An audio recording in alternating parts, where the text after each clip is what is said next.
오랜 세월 무등산의 정기를 받으며 쉼없이 흘러온 광주천. 그 물길은 아련한 추억들을 감싸 안으며 흐릅니다.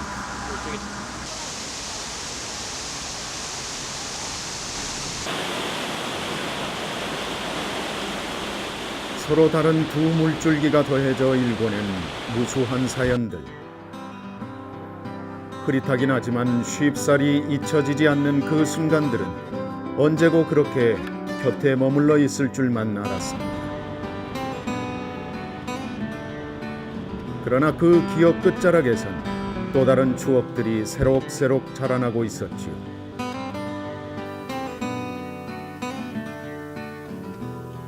그저 지난 시절을 떠올리는 것만으로도 잔잔한 그리움과 엷은 미소 한 가닥을 안겨주는 길.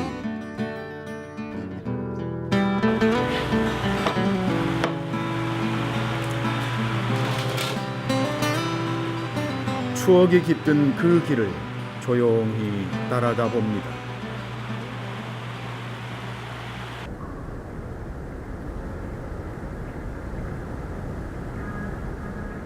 무등산 줄기가 학처럼 내려와 앉은 구릉지라 하여 학마을이라 불리는 학동.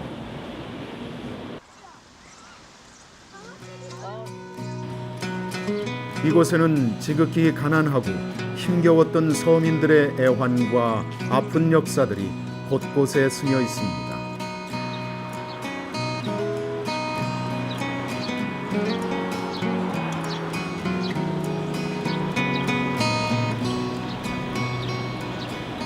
일본서, 만주서, 고향을 온 사람들이 와가지고 갈 데가 없으니까 천막 치고 살게 살았어. 그 다음에 우리 김 선생이 이제 중앙에 있었고, 이제 중앙에서 시차를 나와서 보니까 그냥, 모두 그냥 그란시들이 그냥 우르르 살고 있거든. 집도 없고, 그 양반이 서민을 씹어다가 땅이 누구 땅이냐? 적산 땅이 여러 말이에요. 꽁라고 해가요. 여러 말이 적산 일본 놈 땅이라 그 말이에요. 그러니까 땅은 서울시에서 주고 네가 집을 지어줘라. 와서 본 게없고 여기 땅은 적산지인데 사람들이 멋있게로 그저 한밭집만 이러고 주례인 지어갖고 주례인 지어갖고 살게 만들었어. 그래갖고 전재민촌이 당했어. 그러면 요 백화아파트가 전재민촌이요.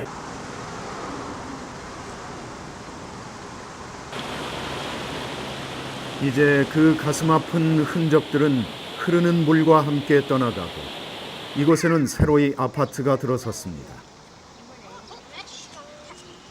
그리고 사람들은 여전히 광주천을 벗삼아 살고 있지요.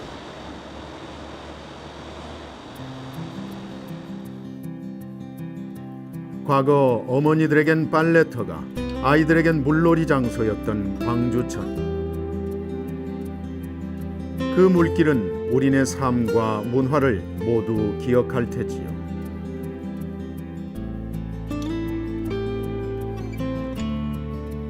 마국간처럼 집이 다닥다닥 붙어있다 하여 말집이라 불렸던 곳.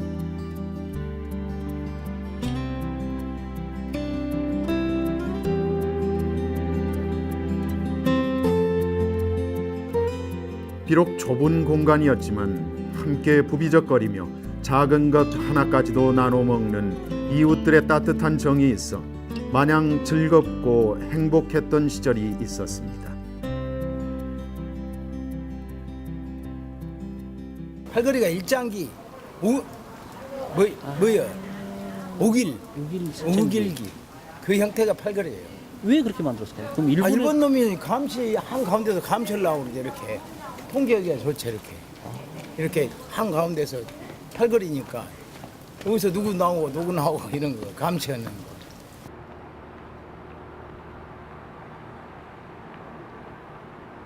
여기도 들어가고 여기 살고 요리도 살고 살다 이제 젊은 날의 추억이 서린 옛 팔거리는 그 모습을 모두 잃고 사라졌지만 여전히 이곳에 남은 어르신들은 이따금 그때 그 시절을 떠올리곤 합니다. 전부 다 공동 시험이라는 것도 거시기 그 일본 사람대로 태질 지금이 더 살기 좋고 깨끗하다고는 하지만 이들에게 지나간 추억만큼 아름답고 귀한 것은 또 없을 테니까요.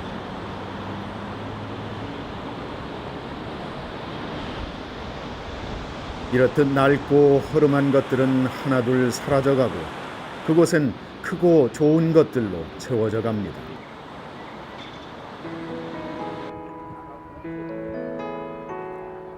골목 모퉁이마다 서려 있는 지난 추억들. 이 역시 얼마 지나지 않아 쉬 사라지고 말겠지요.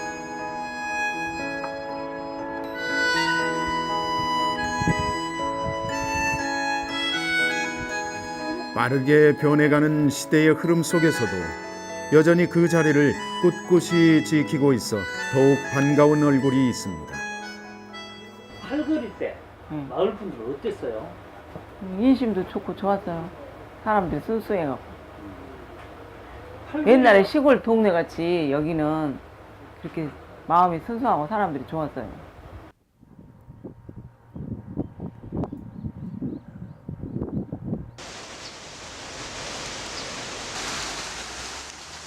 학동이 간직하고 있는 아픔과 추억들.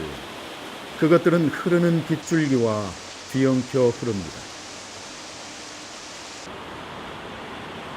쏟아져 내리는 저 물줄기는 그 숱한 사연들을 오롯이 기억하고 있을 테지요.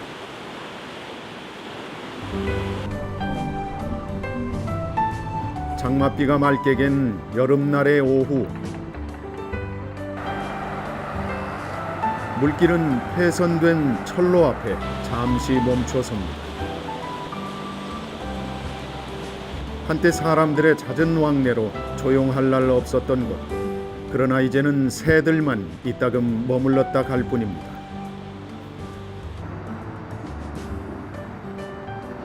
남광주역. 이제 그곳에는 더 이상 기차가 서질 않고 힘찬 기적 소리도 들을 수 없습니다. 무엇보다 이제 난강주역 하면은 철로 어떤 유통 문제 그런 것도 큰 역할을 하고 그랬습니다만은 난강주역은 우리 광주 지역에서 또 화순 쪽에서 이렇게 외부에서 어떤 유통에 있어서 물류가 들어오는 큰 역할을 여기는 하는 장소입니다. 지금은 이제 역사가 없어지고 하나의 이제 시장만 이렇게 있습니다만은 그래도 우리가 지난 날을 생각하면은 어떤 근대 문화가 이루어지는 그런 그 마지막까지도 그런 흔적들이 지금 남아 있으면서 시민들이 생활하면서 많은 어떤 도움을 주는 그런 지역으로 생각이 됩니다.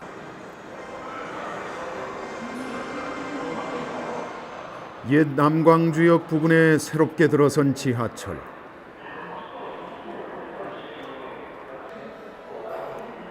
이곳에는 오래된 기억과 추억을 새록새록 떠올릴 수 있는 추억의 공간이 있습니다.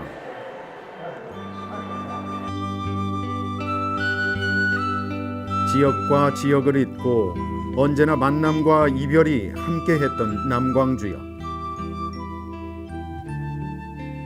기차역은 그렇게 제 소명을 다한 채 사라지고 말았지요.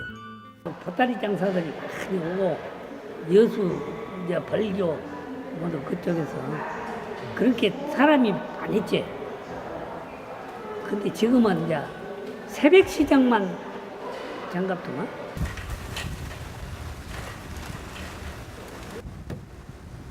기차가 떠나면 언제나 그곳엔 새로운 추억이 새겨지기 마련이지요. 그 추억들이 하나둘 모여 생겨난 곳, 바로 남광주 시장입니다. 각종 싱싱한 수산물과 농작물을 머리에 인 채 새벽 열차에 몸을 실었던 보따리 장사들이 늘어나면서 자연스레 생겨난 장터지요. 하루 여기 와서 팔면 얼마나 팔고 가시는 거예요? 이거 여기서 9,000원이다. 얼마 나왔어? 많이 5개 받고 6개 받고. 그러면 한 5, 6만 원. 그러면 저번에 5개 갖고 45,000원 9,000원씩이네. 45,000원. 차비자랑 못 나오고. 사람들의 왕래가 잦았던 그때만큼은 아니지만 여전히 이른 새벽 상인들의 발길은 분주합니다.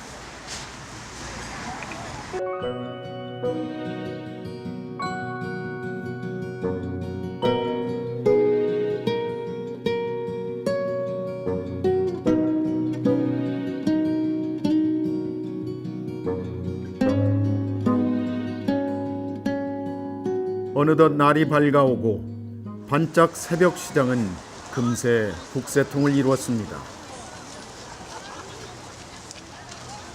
화려하진 않지만 소박하고 넉넉한 정이 가득한 공간. 이곳에서 거래되는 건 단순히 물건만이 아닙니다.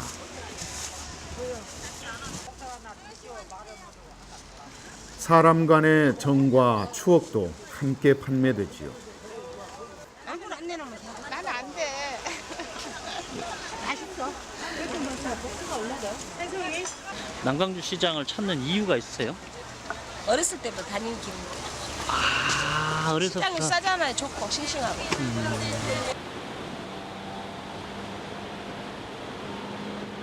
이제 더 이상 예전의 남광주역은 찾아볼 수 없지만 그곳에는 추억을 이어줄 또 다른 공간이 생겼습니다.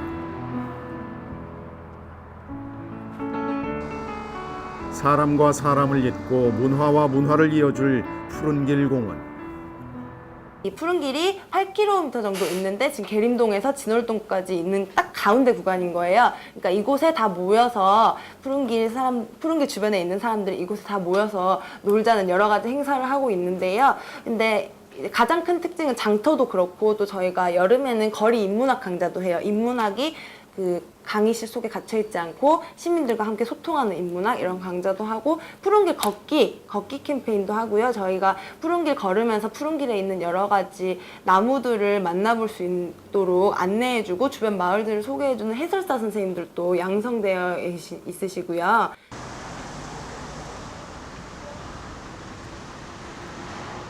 기차가 지나던 그 길은 시민들의 자발적 참여를 통해 아름다운 도시 숲으로 다시 재탄생했습니다. 여기까지 했어. 그 다음에 저로 넘어가서 바로. 시민들이 직접 심은 나무에 하나하나 번호표를 달고 매주 숲길을 걸으며 나무의 건강 상태를 꼼꼼히 확인하는 일. 이렇듯 푸른길 공원은 많은 이들의 참여와 관심을 토대로 날로 그 푸르름을 더해가고 있지요. 푸른길 공원이 건강해지고 이제 이 공원이 건강해짐으로써 이제 나무들이 더 커갈 거 아니에요. 건강하게 이제 그 푸른 이런 숲이라든가 공원을 이제 지키면서 거기에 이제 찾아오는 사람들이 많이 있어요. 그래서 이제 그러한 사람들과 주민들과 같이 프로그램이라든지 마을 활동이라든지를 엮어서 이러한 이제 좋은 이렇게 이야기들과 이런 프로그램들, 이런 다양한 활동들을 푸른길 공원뿐만 아니라 그 주변 마을 또 이제 광주 또한 이제 그 이런 패선부지 네트워킹 활동을 하고 있어요. 그래서 이제 전국으로도 이런 그 푸른길 공원의 좋은 사례를 알리고 이제 펼쳐 나가고 싶습니다.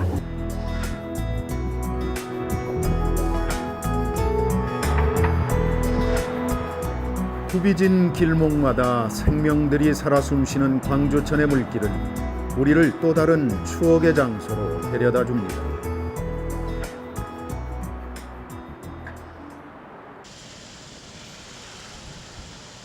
바로 80여 년이 지나도록 오로지 영화인들만을 위해 그 자리를 지키고 있는 국내 유일 단관극장입니다.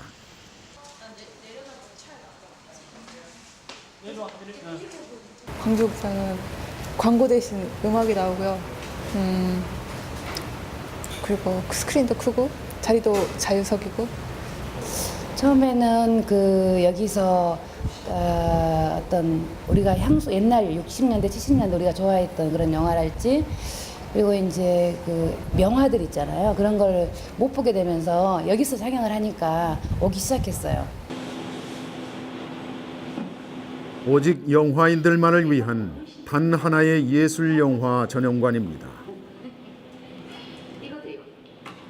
토철한 어떤 의지나 소명을 갖고 시작한 건 아닙니다. 저희도 97년도에 뭔가 좀 다른 색깔의 영화들을 우리 극장에서 한 번씩 정기적으로 해보자 어떤 그렇게 소박한 마음으로 시작을 하게 된 거고요. 그렇게 하다 보니까 그 영화에 대한 관객들의 어떤 반응들 그게 또 힘이 돼가지고서 뭔가 좀 체계적으로 좀 우리가 흔히 지금 말하는 예술 영화 전용관이란 그 어떤 거기에 담겨져 있는 것보다는 뭔가 다양하고 좋은 영화들을 많이 한번 상영해보자, 이 공간에서.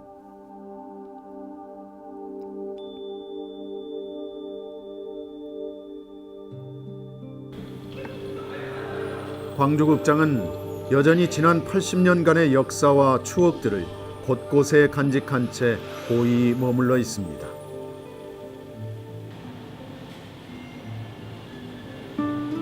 오래전 우리를 웃기고 울렸던 영화들과 그에 얽힌 추억들까지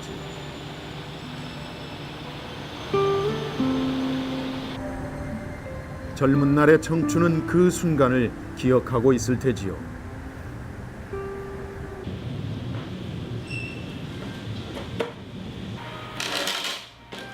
영화관 한켠에 마련된 미술실.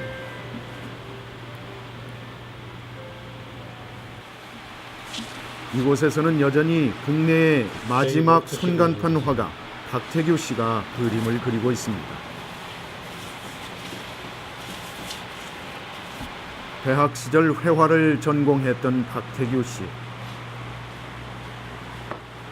남들 눈에는 그저 다 똑같은 그림처럼 보였을지 모르지만 그에게 손간판은 뭔가 조금은 특별하게 다가왔나 봅니다. 큰 그림에 대한 매력을 좀 갖고 있어서 광주극장에 무작정으로 찾아와서 그 그림을 배우고 싶습니다라고 했죠. 그래서 광주극장하고 아카데미극장, 뭐 아세아극장, 지금은 사라졌지만 송도극장 해서 한 7군데 정도를 그 팀워크가 이루어져서 일주일에 매번 한 편 정도 하면 이제 계속 일이 쉬지 않고 계속 소극장까지 해서 영화 간판을 그렸죠.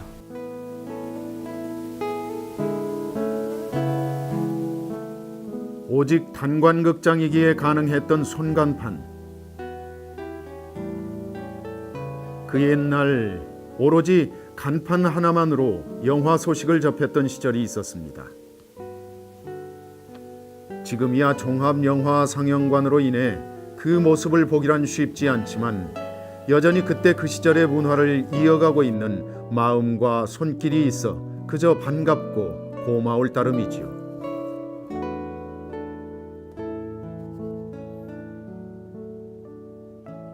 한편의 어떤 문화죠. 광주의 어떤 문화, 또 광주 극장이 또 추구하는 어떤 그런 나름의 어떤 그 예술적 상황과 또 광주의 어떤 자존심을 지켜가고 있는 어떤 상황이지 않나 그런 생각이 들어서 꼭 필요하다고 생각이 들어서 손으로 그려지는 간판을 뭐 자주는 이제 그릴 수는 없지만 그 1년에 한두 편 정도 봉사해서 같이 손으로 그려지는 간판을 그리고 있습니다. 대형 영화관의 홍수 속에서도 오로지 단 하나의 상영관으로 영화계의 맥을 이어나가고 있는 광주극장.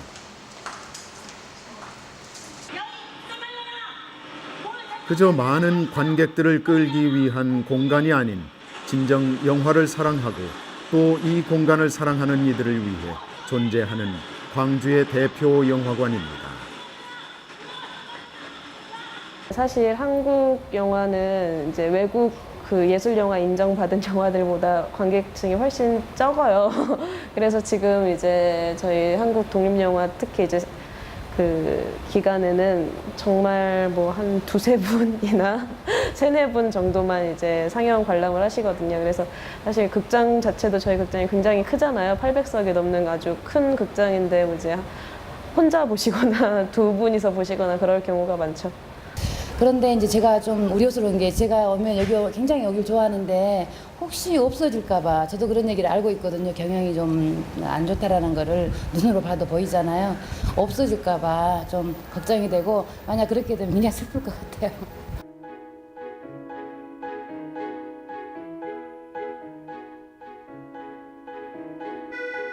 추억은 이렇듯 언제나 많은 이들에게 가슴 뛰는 설렘과 그리움 하나씩을 남겨준 채 떠나갑니다.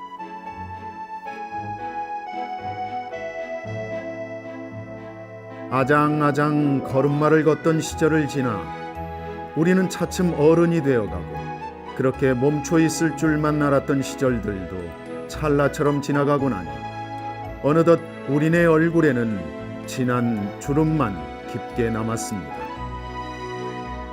지나간 세월이 내게 말합니다.